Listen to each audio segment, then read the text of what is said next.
તો રાજકોટમાં આજે મેગા ડિમોલિશન, જ્યાં 38 આરોપીઓના 55 ગેરકાયદે બાંધકામ તોડી પાડવામાં આવશે અને મર્ડર, ચોરી, લૂંટ, ચીલ ઝડપ સહિતના ગુનાના આરોપીઓનું લિસ્ટ તૈયાર થયું અને આરોપીઓના ગેરકાયદે બાંધકામ ઉપર દાદાનું બુલડોઝર ફરશે। 2610 ચોરસ મીટર જગ્યા ઉપરથી દબાણ દૂર કરવામાં આવશે। 6,52,50,000ની જગ્યા ખુલ્લી કરવામાં આવશે। અત્યારે રાજકોટમાં મેગા ડિમોલિશન ચાલી રહ્યું છે અને તમામ જે 38 આરોપીઓ છે તેમની લિસ્ટ તૈયાર કરવામાં આવી કે જેઓ મર્ડર, ચોરી, લૂંટ, ચીલ ઝડપ સહિતના ગુનાઓના આરોપી છે અને આ લિસ્ટ તૈયાર કર્યા બાદ તેમના જે ગેરકાયદેસર બાંધકામ હતા તેમને એક યાદી તૈયાર કરવામાં આવી। 55 જેટલા ગેરકાયદે બાંધકામ કે જેને તોડી પાડવાની હવે તૈયારીઓ શરૂ કરી દેવામાં આવી છે। વધુ વિગતો મેળવીએ, સંવાદદાતા ઋષિ સીધા જોડાઈ ચૂક્યા છે રાજકોટથી। ઋષિ, જે રીતે હવે પહેલા તો અમદાવાદમાં જે રીતે ડિમોલિશન હાથ ધરવામાં આવ્યું, હવે રાજકોટ દ્વારા પણ એ જ પ્રકારની કાર્યવાહી થઈ રહી છે કે જ્યાં અત્યારે મેગા ડિમોલિશન ચાલી રહ્યું છે। યાદી તૈયાર કરવામાં આવી એક ગેરકાયદે બાંધકામની આરોપીઓની અને ત્યારબાદ હવે તેની પર ડિમોલિશન થઈ રહ્યું છે। અત્યારે કેવી સ્થિતિ છે, શું માહોલ છે ત્યાં?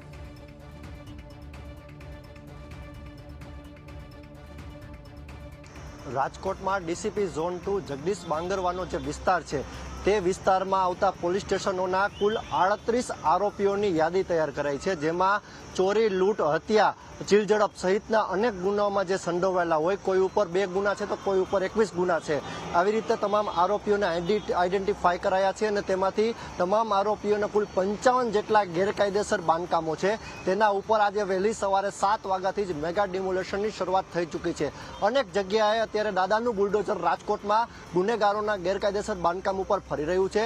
ગૃહ રાજ્યમંત્રી હર્ષ સંઘવીએ પણ જે પ્રકારે રાજકોટના મેગા ડિમોલેશન બાદ નિવેદન આપ્યું છે કે કોઈ પણ જે આરોપીઓની ગેરકાયદેસર બાંધકામ છે તેનું ઘર હોય, ઓફિસ હોય કે પછી દુકાન હોય, કોઈ પણ પ્રકારનું તેનું ગેરકાયદેસર બાંધકામ ચલાવી લેવામાં નહીં આવે। ગુજરાત સમગ્ર રાજ્યમાં પહેલું એવું રાજ્ય બની રહ્યું છે કે જે તમામ આરોપીઓ છે તેની ગેરકાયદેસર મિલકતો ઉપર સતત બુલડોઝર ફરી રહ્યું છે અને તેની ગેરકાયદેસર મિલકતોને જમીન ધોસ્ત કરવામાં આવી રહી છે। હાલ તો અત્યારે જે તમામ પ્રકારની જે માહિતી સામે આવે છે એટલે કે હજુ પણ આરોપીઓનો ડેટા આઈડેન્ટિફાઈ થઈ રહ્યો છે। આગામી દિવસોમાં પણ આ ડ્રાઈવ શરૂ જ રહેવાની છે।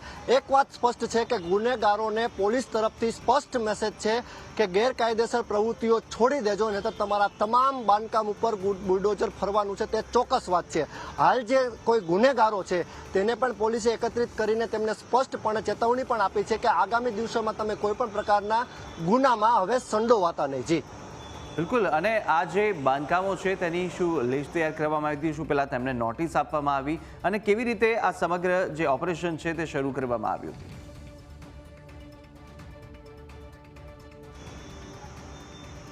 આ ઓપરેશન એકદમ ગુપ્ત ઓપરેશન રાખવામાં આવ્યું હતું જેથી કરીને કોઈ આરોપી સતર્ક ન બને।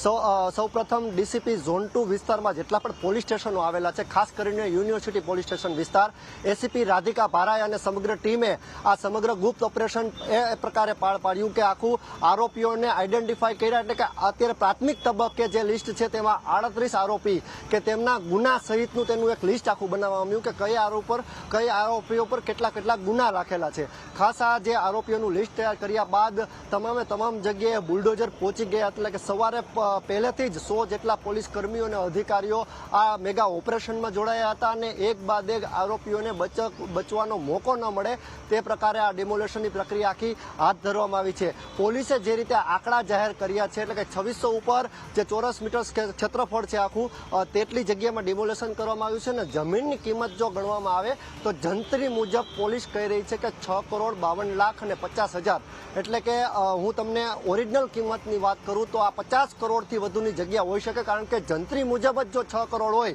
તો ઓફ રેકોર્ડ જે ઓનનું પેમેન્ટ જે આપવામાં આવતું હોય છે, જ્યારે જમીન મકાન લેવેચ થતી હોય છે ત્યારે જંત્રી મુજબ અલગ પૈસા હોય છે અને જંત્રીની બહારના જે ઓનનું પેમેન્ટ જેને કહેવામાં આવે છે તે પેમેન્ટ પણ અલગ હોય છે। પરંતુ સરકારી તમામ જગ્યા છે મોટાભાગની તેમાં ગેરકાયદેસર કબજો કરેલો હતો અને હાલ એ તમામ 55 જેટલી મિલકતોનું આ લિસ્ટ તૈયાર કરી રહ્યું છે અને 7 વાગ્યાનું આ મેગા ઓપરેશન શરૂ છે। હજુ પણ આગામી દિવસોમાં સમગ્ર પ્રક્રિયા શરૂ રહેવાની છે। જી બિલકુલ, અને ક્યાં સુધી આ જે વિસ્તાર છે તેનું ડિમોલિશન ચાલવાનું છે? કારણ કે જે રીતે અત્યારે કેટલા અધિકારીઓ છે, કેટલા વિભાગો અત્યારે ત્યાં આગળ તેમના દ્વારા આ કામગીરી કરવામાં આવી રહી છે, સાથે સુરક્ષા વ્યવસ્થાને ધ્યાનમાં રાખીને પોલીસનો બંદોબસ્ત કેવો જોવા મળી રહ્યો છે?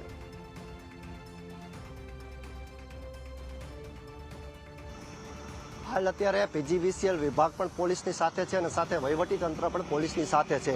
જે રીતે સમગ્ર ગેરકાયદેસર મિલકતોની વાત કરવામાં આવે તો તમામ મિલકતોમાં વીજ જોડાણ પણ ગેરકાયદેસર લીધેલા હતા. એટલે સૌપ્રથમ પીજીવીસીએલ દ્વારા એ ગેરકાયદેસર વીજ જોડાણને કાપવામાં આવે છે અને ત્યારબાદ સીધું જ આ બુલડોઝર તે ગેરકાયદેસર મિલકત ઉપર તૂટી પડે છે. આરોપીઓના પરિવારજનોને એક વાત કહેવામાં આવે છે કે તાત્કાલિક તમારી પાસે 15 થી 20 મિનિટનો સમય છે. જોકે પોલીસે આજે સમગ્ર ઓપરેશન જે પાર પાડ્યું એમાં ગુપ્ત રીતે પોલીસ અધિકારીઓ અને કર્મીઓ તમામ આરોપીઓના ઘરે ગઈકાલે રાત્રે જ પહોંચી ગયા હતા અને સ્પષ્ટ સૂચના આપી હતી કે તાત્કાલિક તમારું ઘર ખાલી કરો, કારણ કે આ ઘર તમારું ગેરકાયદેસર છે. મોટા ભાગના તમામ ઘર ખાલી થઈ ચૂક્યા હતા અને આજે વહેલી સવારે 7 વાગ્યાથી જ આ મેગા ડિમોલેશનની શરૂઆત થઈ ચૂકી છે. અત્યાર સુધીની વાત કરવામાં આવે તો અત્યારે 10 વાગ્યા સુધીમાં એક પણ પ્રકારે ઘર્ષણના કોઈ સમાચાર સામે આવ્યા નથી, કારણ કે પોલીસે ચુસ્ત બંદોબસ્ત રાખ્યો છે. ડીસીપી, એસીપી, પીઆઈ સહિતનો કાફલો અત્યારે સ્થળ ઉપર ઉપસ્થિત છે. કોઈ પણ અનિચ્છનીય ઘટના ન બને, કાયદો અને વ્યવસ્થાની સ્થિતિ સ્પષ્ટપણે જળવાઈ રહે તેની તકેદારી પણ પોલીસ કમિશનર બ્રજેશકુમાર ઝાની સૂચનાથી અત્યારે તમામ અધિકારીઓ જાળવી રાખ્યા છે. અને હાલ આજે સમગ્ર દિવસભર આ ઓપરેશન શરૂ રહેવાનું છે, કારણ કે 55 બાંધકામ છે. મોટાભાગના બાંધકામ એટલે કે 15 જેટલી મિલકત અત્યાર સુધીમાં તોડી પડાઈ છે અને હજુ આગામી સમયમાં વધુ મિલકતો પર તોડી પડાશે. જી બિલકુલ. અને ઋષિ, બીજો એ પ્રશ્ન પણ થઈ રહ્યો છે કે શું જે આ 38 આરોપીઓ છે તેમના જ આ ગેરકાયદે બાંધકામો દૂર કરવાની કામગીરી પૂરતું સીમિત રહેશે કે પછી આગળ પણ હવે આવી યાદી તૈયાર કરવામાં આવશે ને જેટલા પણ દબાણો છે તેને દૂર કરવામાં આવશે?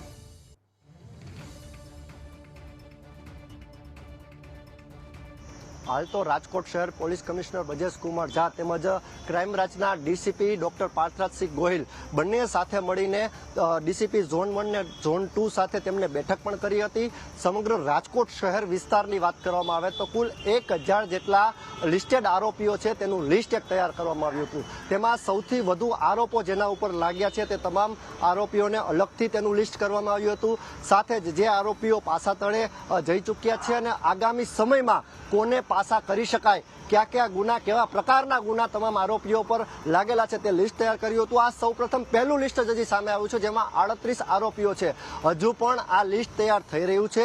માત્ર આ જ દિવસ પૂરતું નહીં, પરંતુ આ ડિમોલેશનની પ્રક્રિયા સળંગ શરૂ રહેવાની છે. કોઈ પણ આરોપી હોય તેનું ગેરકાયદેસર બાંધકામ હશે, દાદાનું બુલડોઝર તેના ઉપર ફરશે ને ફરશે, તે વાત સ્પષ્ટ છે. જી બિલકુલ ઋષિ, માહિતી સાથે જોડાવા બદલ આપનો આભાર. તો અત્યારે 55 જેટલા ગેરકાયદે બાંધકામ છે તેને તોડી પાડવાની કામગીરી અત્યારે કરવામાં આવી રહી છે. મહત્વનું છે કે જે રીતે આ આરોપીઓ હતા તેમના જેના પણ ગુના પ્રમાણે તેમના જેટલા ગેરકાયદે બાંધકામ કરવામાં આવ્યા હતા તેમને અત્યારે તોડી પાડવાની કામગીરી શરૂ કરવામાં આવી. આ મેગા ડિમોલેશનની આ શરૂઆત છે તબક્કાવાર, કે આગળ પણ જે રીતે પોલીસ તંત્રે જણાવ્યું છે કે આગળ પણ તબક્કાવાર જે રીતે તેમને લાગશે યોગ્ય તે રીતે ગેરકાયદે બાંધકામ પર બુલડોઝર ફરશે.